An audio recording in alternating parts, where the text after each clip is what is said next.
Ladies and gentlemen, boys and girls, children of all ages, welcome to the channel. It's your boy, World of Wrestling, here today to discuss about WWE Raw April 8th, 2024 review. This show is pretty solid. I liked it for what it was. I think the intro into the show was fucking fantastic. I don't know how people felt about Rock asking for the WWE Championship to put on his shoulder, but he did give the People's Championship to Cody Rhodes for him to hold that title. To me, this match is going to be booked at SummerSlam, most importantly. And on top of it, I think it's going to be title for title. I think The Rock is going to challenge for the WWE title. Cody's going to challenge for the People's Championship. And it's going to be title for title, and Cody's going to walk away with the People's Championship as well as being the WWE Champion. That's what I think is going to be booked at SummerSlam this year. I think that is a very good matchup. Blockbuster matchup, in my personal opinion. I don't know where this puts Roman Reigns in all this, but it should be interesting to see how things go. I hope they don't go in the direction of Rock beating Cody for the championship, which I highly doubt will happen. I don't think they're going to take the title off of Cody this soon. I think, if anything, he'll lose the title at WrestleMania next year to probably Gunther, more than likely. Or maybe even sooner than that. Maybe at Bash at Berlin, possibly. He'll win the WWE Championship. That's just my thoughts on it. Gunther might beat Damian Priest for the championship for all we know. Who knows? But anyway, let's move on here. So, yeah, very good discussion between Rock and Cody Rhodes. Cody and Rock aren't exactly friends, but Rock has gotten a little bit more respect for Cody. He went through hell. Rock put him through hell, and he said, you managed to get through all of that and still won the championship. And pretty much at this point, there's no blood going to be spilled here. I'm just throwing you your flowers. Congrats for winning the title. But your story with Roman might be over, but your story with me ain't over yet. It's just beginning. Before this whole situation took place, Paul Levesque came out, Triple H, and talked about how he was very happy with how things went out with WWE's WrestleMania show. He came out there to thank the fans, but the fans thanked him first. Things of that sort. So a lot of positive stuff here. I really enjoyed this very much. Cody also saw a tribute video of him and what he did so far in the business of WWE. And that's pretty much it. So they did a great job foreshadowing the future of what's going to happen with Cody Rhodes and his title defense leading into SummerSlam. So I like the idea of that. He also brings up about his daughter, saying that he needs to finish his story and so forth. So I thought that was pretty cool. Bringing a lot of trueness to life here in a scripted show. So I thought it was pretty awesome stuff there. Overall, I was not disappointed with this segment whatsoever. I thought it was very solid stuff. The Judgment Day came to the show with Damian Priest as the new world champion, which I thought looks pretty good with a suit and championship over your shoulder. It was looking quite spiffy. Doesn't look so bondage-like, like the an Undertaker bondage type of character, like Drew McIntyre expresses later on in the show. Sami Zayn also appeared on TV showing that he was coming in as the new IC champion, which, again, was a great matchup between him and Gunther. I thought that was an awesome match.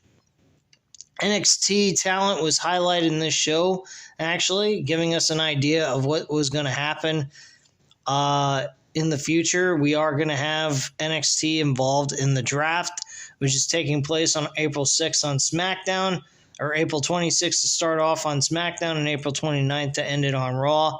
So that is what we're getting here with that. So we had Ilja Dragunov, or Ilja Dragunov, facing against Shinsuke Nakamura. Ilja Dragunov looked really good in this match. Only 4 minutes, though. I'm not liking how WWE's kind of lack with Shinsuke Nakamura. I'm a little disappointed in them with him creatively. I mean, granted, I do understand he's getting older. He's becoming more and more of the past. But I think he's a good talent. I mean, if anything, put him in good storylines where he has a chance at winning. Something of that kind of sort. Unfortunately, we're not getting anything from him. Creatively, I think maybe the best thing to do is put him in NXT. I think he would flourish there again, make him an NXT World Champion there. I think a lot of the talent on the WWE main roster that's not able to do anything, I think should be moved to NXT, work with the younger talent, win some championships, be main eventers in that brand along with the youngsters and do that. That's what they did with Baron Corbin and so forth. So I think that might be the best move for Shinsuke Nakamura. He has worked in NXT before anyway, was very successful there. I don't see why they can't do it again, just to give him something better. It also could help out the ratings on NXT. So, I mean, you got a lot of talent that's not done a whole lot on the main roster. And for those guys, I really think maybe it is best to move them down to NXT. It'll help out the ratings, give them something to do. They'll feel like they're earning their paychecks, and they'll feel, they'll have top guy positions, at least on that brand with the youngsters. And their talent would be utilized in a way of teaching the youngsters how to improve with their abilities when they move on to the main roster. So you could also give them incentives, an increase in their pay by doing that too, because they're also not also being performers, but they're also being teachers of the game to help them improve as well. So I think that's kind of a cool idea to give them, since they would not really be doing anything special, but they'd actually be helping the lower end talent that's young to improve with that as they move up to the main roster. So that's another idea they could do to, boost the morale among the guys that are not really doing anything on the main roster at this point. Shinsuke Nakamura would be a great example of that. Just my thoughts on that. We got a very unhappy Drew McIntyre shown entering the arena earlier today. He has a hoodie on with a hat. Looked like he wanted to hide his face practically. Pretty funny stuff, actually. He was going to be in the Fatal 4-Way number 1 contenders match with Jey Uso, Ricochet, and Bronson Reed as well. Following that, we get the Judgment Day celebrating their success. I mean, Dominic Mysterio's success wasn't all that great at all.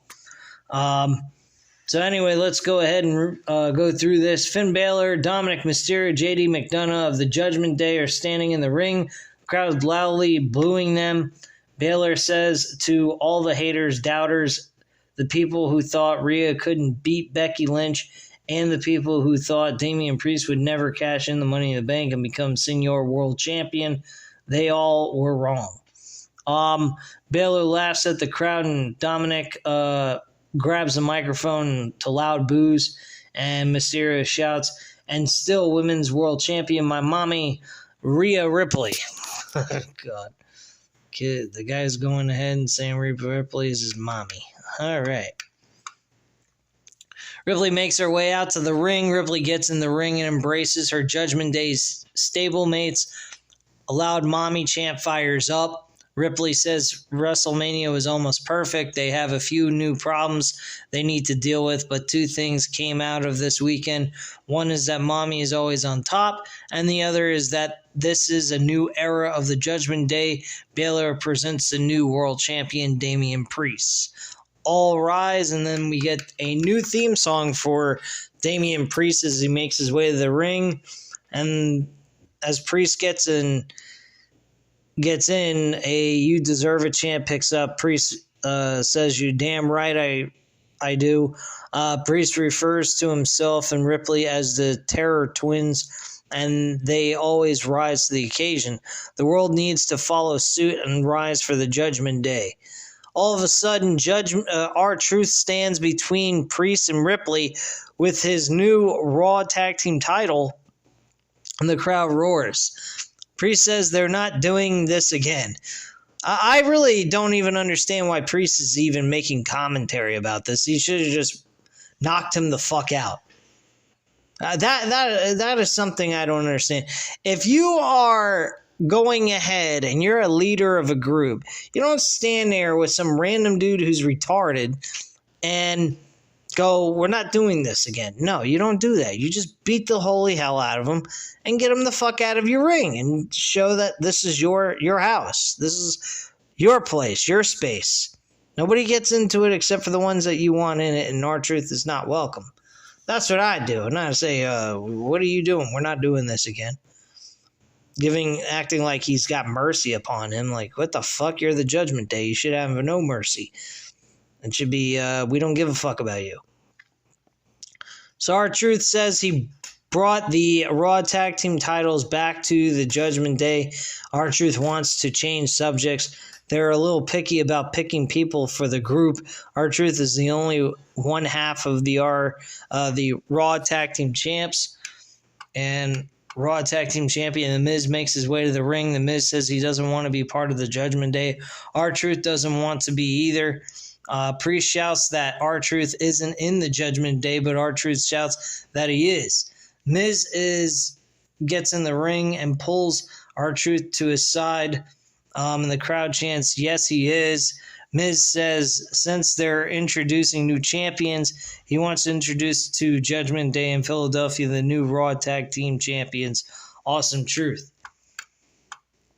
Baylor says it's funny that Awesome Truth will have the shortest tag team reign since they're spoiled their celebration.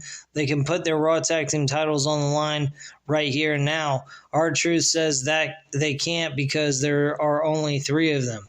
Baylor's confused. The Miz asks if R-Truth is talking about a real person and not Little Jimmy. R-Truth says they can have a 6-man tag team match, The Miz and the guy you can't see.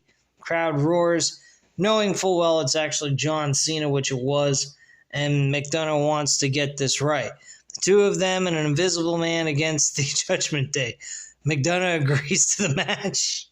So Finn Balor, Dominic Mysterio, JD McDonough, and Finn Balor are doing a 6-man tag team match with a mysterious guy who apparently is invisible, but is really not. It's John Cena. So John Cena at the end of this comes down to the ring, does his 5 moves of doom, and gets the 1, 2, 3, and they get the victory. I loved it. I thought that was a very cool little segment with John Cena, and I thought it was pretty neat. Got a video package of Bronson Reed won the Andre Battle Memorial, whatever, this past Friday in SmackDown. Big deal on that. Reed says Drew McIntyre, Ricochet, and main event Jey Uso will find out who the real world champion should be. WrestleMania weekend had a total of 5 events with 200,924 people combined attending. Okay, I don't know about all that. Backstage, Rhea Ripley and Dominic Mysterio are walking backstage. Mysterio is not happy that John Cena actually showed up, and Ripley says Cena isn't their problem. Mysterio put his faith in Andrade and was betrayed. She asks if he's going to handle it. Mysterio says he'll talk to Adam Pearce and walks off. As he walks off, all of a sudden a chair comes flying out of nowhere and hits Ripley in the head. Liv Morgan is the one who threw it, which was fucking awesome. Little backstage segment. Outstanding stuff. And then Liv Morgan viciously attacks Ripley until WWE officials break it up. Mysterio runs over to check on Mommy. The camera walks out to the arena, and we see Candice LeRae and Indy Hartwell in the ring. And the camera walks through the crowd and goes to ringside. Thought that was a very nice touch, different scenery, something we normally don't see. It's a nice little thing to change things up here and there from time to time, so I thought they did an outstanding job with that. Next up, we had Indy Hartwell going up against the NXT Women's Champion, Roxanne Perez. Roxanne Perez is pretty damn good. I've seen her wrestle in Ring of Honor for a period of time, and she wasn't bad. She's like a Bayley kind of thing, but she's now turned heel. And,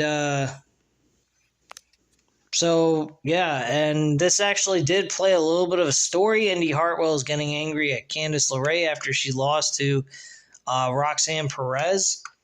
And there's some tension between the two of them, as there has been in the last couple of weeks anyway, with Candice LeRae kind of becoming more and more of a dick.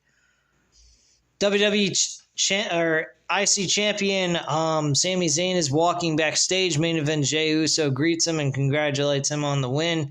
Zayn congratulates Jey on his big win as well, and they slap hands. Okay.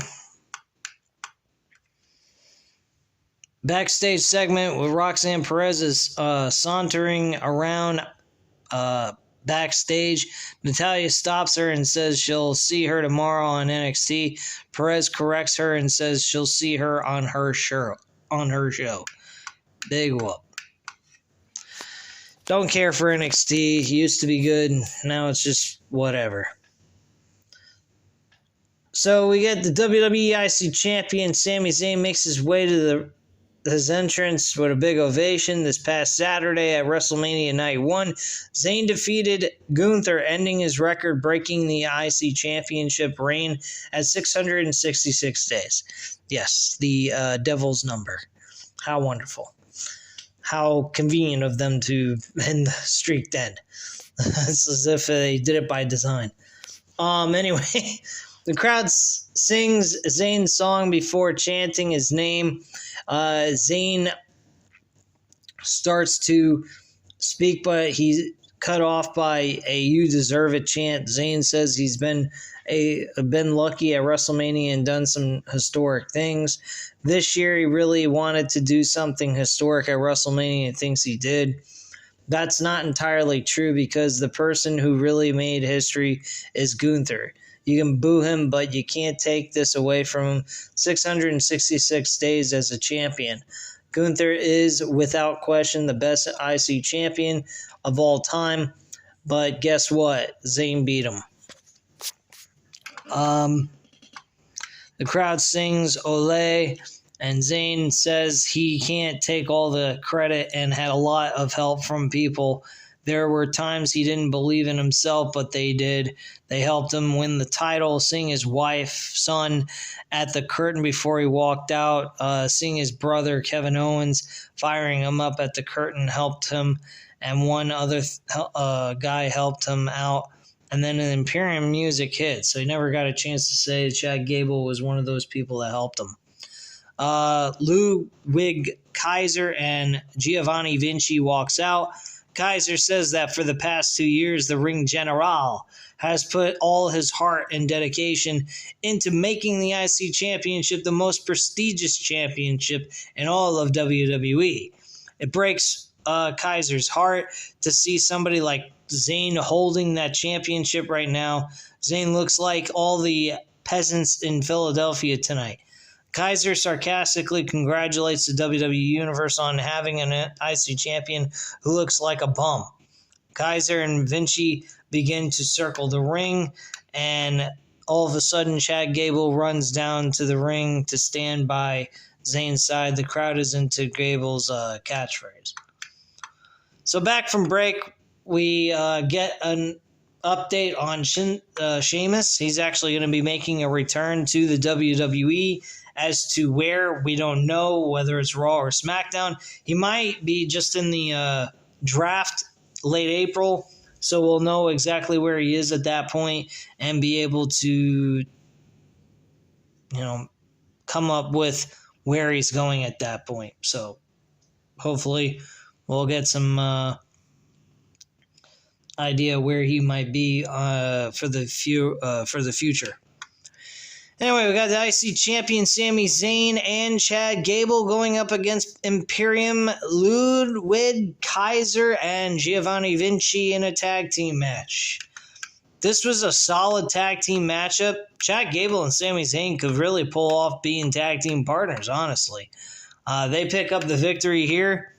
And he promises that Chad Gable will get his IC championship match next week on Raw, so that will be a great matchup. I think those two should be the main event of Raw tomorrow, next Monday. So I'm looking forward to that match. That is going to be a fucking barn burner of a match next week. Next up, we had backstage segment with main event. Jey Uso says WrestleMania was personal, but he came out on top. Tonight it's all about him. If you want to see him compete for the World Heavyweight Championship, give him a yeet. And the crowd obliges. Elsewhere, backstage, Ricochet is showing up warming up, looking like he's some fucking boxer instead of a wrestler.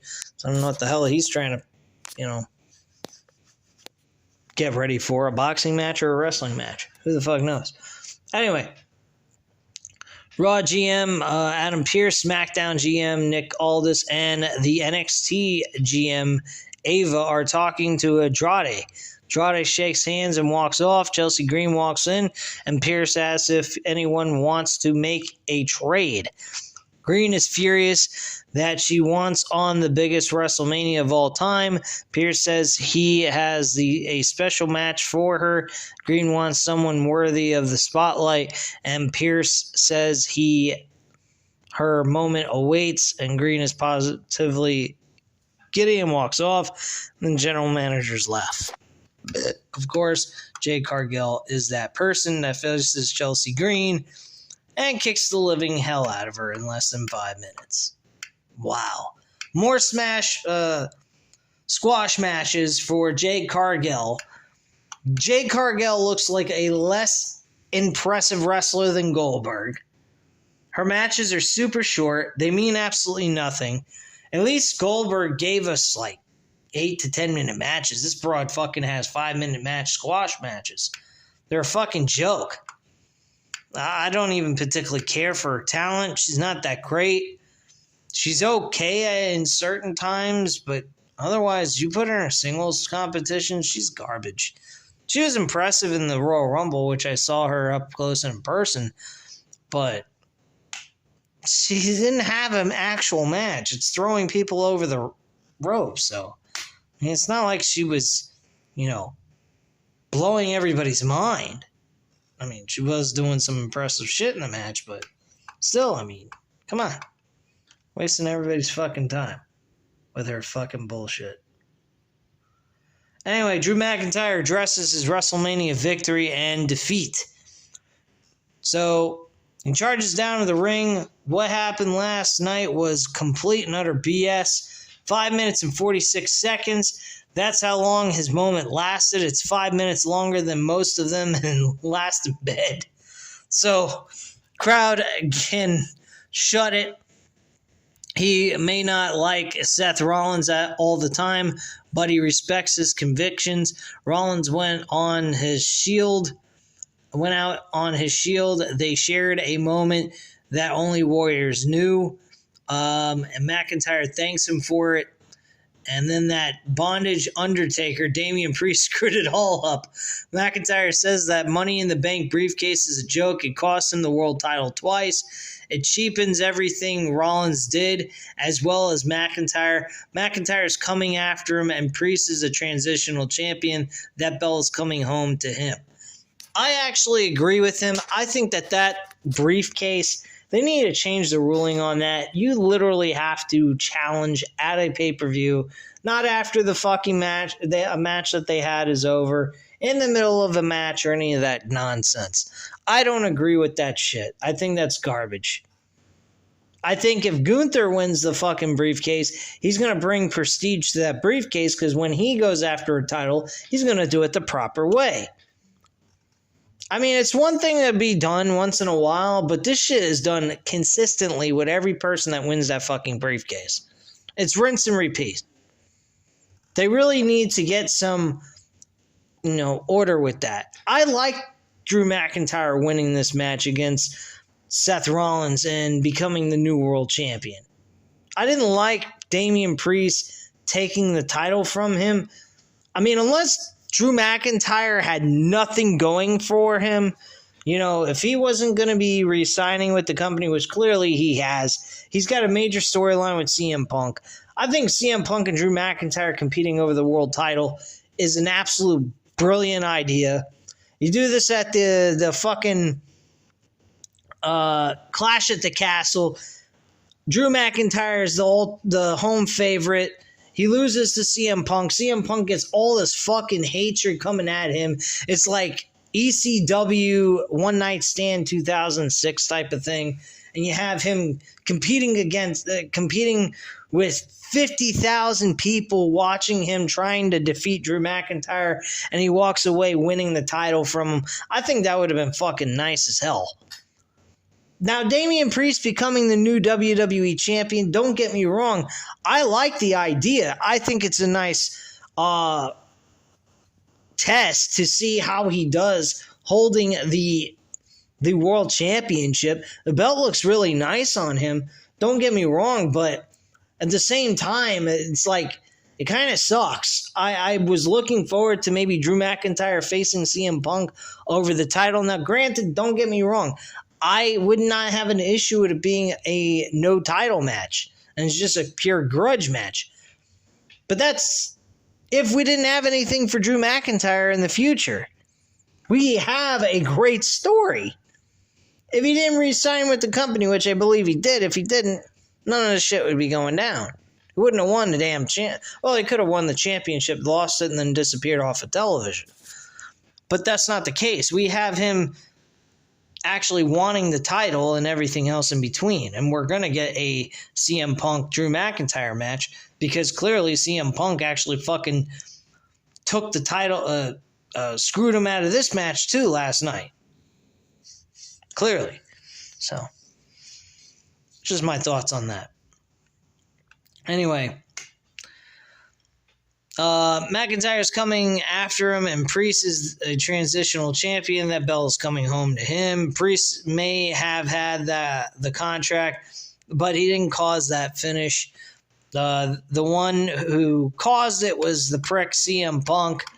Thought that was a nice little comment there. But yeah, he pretty much blamed everything on CM Punk for that. And Jey Uso interrupts him during his little rant. And then after that, we had the Fatal 4-Way match. Jey Uso picks up the victory in this Fatal 4-Way match. I liked Ricochet being in this match, even though he didn't win, and I didn't figure he was going to. I thought Drew McIntyre might have, and then we would have had CM Punk screwing him then, but that was not the case either. CM Punk went ahead and screwed him out of the match. Now, I don't know if anyone noticed this. A couple of weeks ago on SmackDown, I think it was SmackDown or was Monday Night Raw, Drew McIntyre was found in the background talking to Paul Heyman. I don't know if that has any meaning. I don't know if that means Paul Heyman is going to have some influence in the match between him and CM Punk. But if that's the case, that's cool. I don't know. I have no idea what's going on with that. That seems like it's just up in the air. I have no fucking idea. But after CM Punk screwed him once again, he was extremely happy with himself after screwing Drew McIntyre one more time. Jey Uso is the number one contender, and Damian Priest is the world championship, and that's pretty much it. I think the main event was fun, very enjoyable. Jey Uso winning is awesome. I love that Raw is getting new talent competing over the world championship, such as Jey Uso and Damian Priest. I don't think we'd ever see that under a Vince McMahon banner. I'm sorry. But that's pretty much all I have to say at this time, guys. You know what to do. Hit the like button if you like the video. Hit the subscribe button if you're not already subscribed to the channel. Leave a comment down below. I'll definitely get back to you on that. Thank you guys very much for watching, and have a great night, guys. Bye.